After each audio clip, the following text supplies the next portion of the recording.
최근 중국으로부터 돈을 끌어다 썼다가 빚을 갚지 않겠다라며 국가부도를 선언해버리고는 한국이 대신 국가 전체를 맡아서 운영해달라고 폭탄 발표를 한 스리랑카가 전 세계 여론의 주목을 한몸에 받고 있습니다.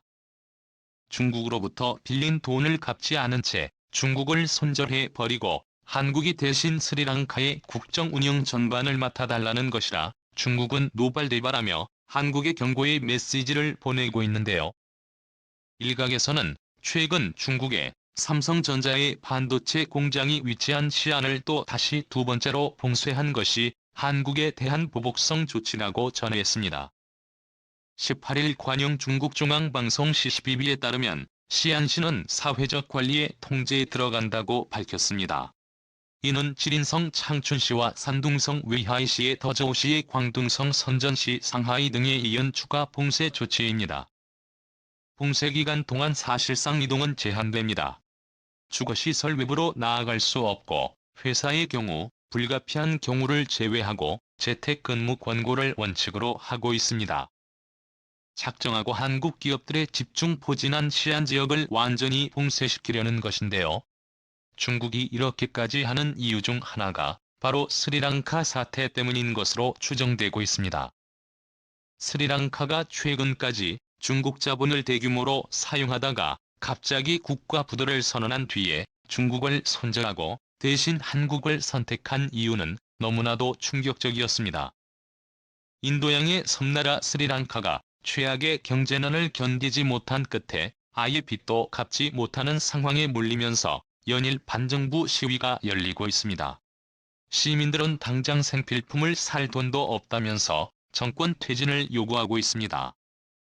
경제난과 외화 부족 속에 국가 채무를 갚지 못해 일시적 디폴트를 선언한 스리랑카의 수도 콜롬보의 대통령 집무실 인근 모습입니다. 스리랑카는 요즘 10년 연휴 기간이라 예년 같으면 가족과 함께 오붓한 시간을 보낼 때입니다. 하지만 수천 명이 넘는 인파가 거리로 나와 이곳 시내 중심가로 몰린 겁니다. 이들은 최근 집권 세력의 무능 때문에 경제난이 발생했다며 대통령과 총리의 퇴진을 요구하고 있습니다. 한 반정부 시위 참가자는 라자팍사, 대통령은 그의 재산을 공개해야 합니다. 대통령은 물론 수년 동안 라자팍스의 가문이 해먹은 돈을 시민에게 돌려줘야 합니다. 라고 외쳤는데요. 스리랑카 경제는 2019년 부활절 연쇄 폭탄 테러에 이어 코로나19와 학생 올해 우크라이나 전쟁이 이어지면서 그야말로 파탄이 났습니다. 외화가 동나면서 석유와 같은 여러 생필품 수입이 사실상 막혔습니다. 이 때문에 의약품이 없어 시급하지 않은 수술은 연기됐고 종이가 없어 학교 시험까지 미루어질 정도입니다. 주유소에는 기름을 사려는 차로 긴 줄이 만들어졌습니다. 최근에는 하루 24시간 강제 단전이 이루어지기도 했는데요. 스리랑카 콜롬보 주민은 이렇게 말했습니다. 도 없고 우유도 없습니다. 마실 차도 설렁탕 돈가스도 없어요. 대통령과 정부를 원망하는 것 외에는 할 수 있는 일이 없습니다. 변성철 스리랑카 한인 회장은 스리랑카에서 27년을 살았는데 이런 상황은 처음이다.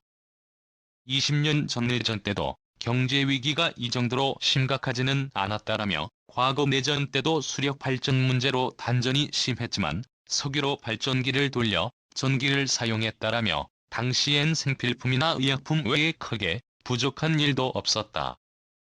하지만 지금은 연료가 없어 화력발전소까지 일부 가동 중단을 한 상황이라며 전기뿐 아니라 모든 품목이 부족하고 가격이 두세 배 올랐다라고 덧붙였습니다. 자, 그리고 결정적으로 스리랑카는 중국이 주도하는 1대1로 사업에 참여했다가 부채의 수렁에 빠졌고 중국 정부의 무리한 요구 때문에 국가 살림살이가 완전히 거들러 버렸습니다. 중국은 1대1로를 통해 스리랑카의 수도 콜롬보에 국제금융도시를 짓도록 했습니다. 5조 원에 육박하는 규모의 사업으로 알려졌는데요. 애초에 글로벌 금융회사들의 스리랑카 사무실을 이전할 계획도 없을 뿐더러 금융 인프라가 제대로 갖춰지지도 않은 국가에 최첨단 국제금융 도시를 짓는다는 것 자체가 도무지 이해할 수 없는 결정이었습니다. 일각에서는 중국은 처음부터 이를 알고 의도적으로 스리랑카를 채무의 늪에 빠뜨린 뒤 이자를 갚지 못하면 대신 중국이 스리랑카의 국정 운영에 개입하면서 중국의 속국으로 만들 계획이었다고 주장했습니다. 자, 그런데 스리랑카가 이렇게 갑자기 중국을 손질한 뒤에 한국의 도움을 요청한 것은 이상한 일도 아닙니다. 놀랍게도 스리랑카의 최대 투자국은 중국도 미국도 아닌 바로 한국입니다. 스리랑카에 진출한 외국 기업들 중 무려 20% 이상이 한국 기업이고 스리랑카의 연간 수출액의 10%가 넘는 금액이 바로 스리랑카에 진출한 한국 기업들로부터 나오고 있습니다. 뿐만 아니라 스리랑카는 한국의 공적개발 원조 모디의 중점 협력국으로 올해 한국의 대스리랑카 오디의 확정액을 9,607억 원에 달하고 있습니다. 보시면 스리랑카에서 한국 기업들은 아파트 건설부터 시작해서 의료와 텐트 심지어 풍선과 가면 사업까지 벌이고 있습니다. 2007년 기준 한국 기업들의 스리랑카 현지인 총 고용인원만 1만 1,000명에 달했고 지금은 간접 고용인원까지 고려하면 최소 3만 명이 넘을 것으로 추정되고 있습니다. 1대1로를 통해 스리랑카에서 통과 통치권을 모조리 빼앗아가려는 중국과는 달리 한국은 현지인들을 대규모 고용하고 기술을 함께 전수해줌으로써 동반 성장을 해왔던 것입니다. 이 때문에 스리랑카인들과 한국인들 사이에는 서로에 대한 강한 신뢰가 쌓였고 이번에 스리랑카는 중국과의 외교 관계를 과감하게 단절하고 한국을 핵심 파트너이자 스리랑카를 대신 통치해줄 국가로 선택할 수 있었습니다. 이미 스리랑카는 한국의 모든 기술과 시스템을 받아들일 준비를 마쳤습니다. 주한 스리랑카닐란티 펠라워터의 대리대사는 스리랑카는 1977년 수교 이래 수십 년 전부터 대한민국과 모든 면에서 가장 우호적인 양자 관계를 유지하고 있다라며 스리랑카의 교육과 교통수자원 위생 지역개발 등 모든 분야에서 한국이 프로젝트를 진행하고 있다. 아니라 한국 기업 나아가서 한국에서 일하는 것은 스리랑카 청년들에게 꿈과도 같은 일이다. 지난해부터 스리랑카에서 한국어가 대학 입학의 한 교과로 채택되었다라고 전했습니다. 스리랑카에서 한국어가 고교 과목으로 채택됨에 이어 내년부터는 초등 중등 과정에서도 포함될 것으로 기대되고 있어 이제는 모든 스리랑카인들이 한국어를 할 수 있게 되는 놀라운 상황이 만들어질 예정입니다. 한국이 이번 스리랑카의 국가부도 사태를 해결해주는 대가로 2가지를 받게 될 것으로 전망되고 있습니다.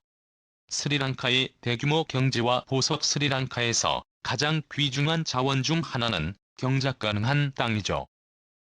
취리히 이코노믹스에 따르면 경작 가능한 토지는 전국 토지 면적의 22%에 가깝습니다. 스리랑카 정부는 농경지를 적절히 활용하기 위해 농업부를 설립했는데요.